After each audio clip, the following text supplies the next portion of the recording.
Salut les amis, c'est Vincent, vous êtes sur Vincent Quête et j'espère que vous allez bien. C'est bientôt la 50e cérémonie des Césars, mais qu'est-ce que c'est? Vous êtes au bon endroit car on voit ça ensemble en vidéo. Tout commence en 1975 avec la création de l'Académie des Arts et Techniques du Cinéma par Georges Craven, un journaliste cinéma devenu attaché de presse et qui tenait à voir une cérémonie française des Oscars. Car oui, c'est bien ça les Césars, la récompense d'une année de cinéma français et aussi son excellence. La première cérémonie a lieu le 3 avril 1976 et c'est l'acteur Jean Gabin qui en est le président. C'est donc l'Académie des Arts et Techniques du Cinéma, je vous en avais parlé au tout début de la vidéo, qui décerne les récompenses. Elle regroupe des professionnels du cinéma ainsi que des personnalités. Au total 4951 membres, on l'appelle très souvent, pour l'appeler plus vite avouons-le, l'Académie des Césars. Les membres votent deux fois, la première pour désigner les films nommés, la deuxième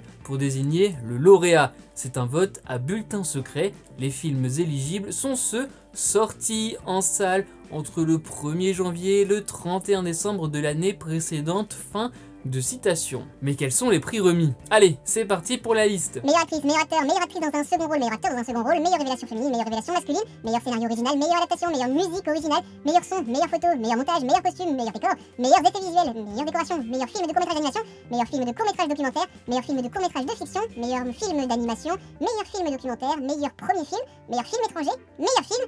Et cerise sur le gâteau, le César d'honneur. Cela fait 24 catégories contre seulement 13 lors de la première cérémonie en 1976. Isabelle Huppert est l'actrice la plus nommée au César, mais c'est Isabelle Adjani, 5 fois lauréate, qui reste la plus titrée. Chez les hommes, Gérard Depardieu a été nommé 17 fois et ils sont nombreux à avoir été récompensés 3 fois, comme par exemple Michel Serrault ou Jean Rochefort. Du côté des réalisateurs, Roman Polanski et Jacques Audiard ont reçu chacun 10 Césars.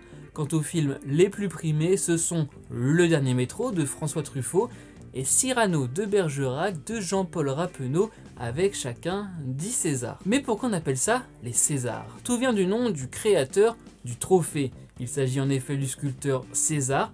Il a créé à la demande de Georges Craven un trophée pour cette cérémonie.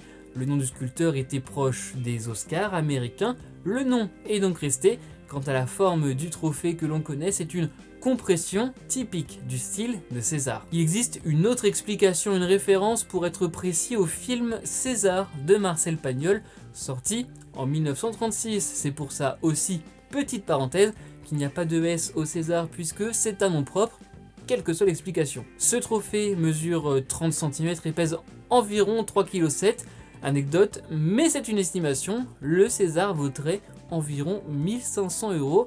Il faut 15 heures de travail pour le produire et c'est made in France. La cérémonie dans tout ça, elle a lieu chaque année à Paris dans un grand théâtre avec plus de 1500 invités et c'est en direct à la télévision. Cette année, pour les Césars 2025, c'est Catherine Deneuve qui présidera la cérémonie et on sait déjà que 2 Césars d'honneur seront remis, l'un à l'actrice américaine Julia Roberts et l'autre au réalisateur franco-grec Costa Gavras. Pour le reste du palmarès, il faut encore attendre un tout petit peu. Merci les amis d'avoir regardé cette vidéo, j'espère que vous en savez plus. Si vous avez aimé ou appris des choses, likez, partagez, abonnez-vous à ma chaîne. On se retrouve aussi sur Insta, TikTok et Twitter. N'oubliez pas, soyez heureux, restez curieux.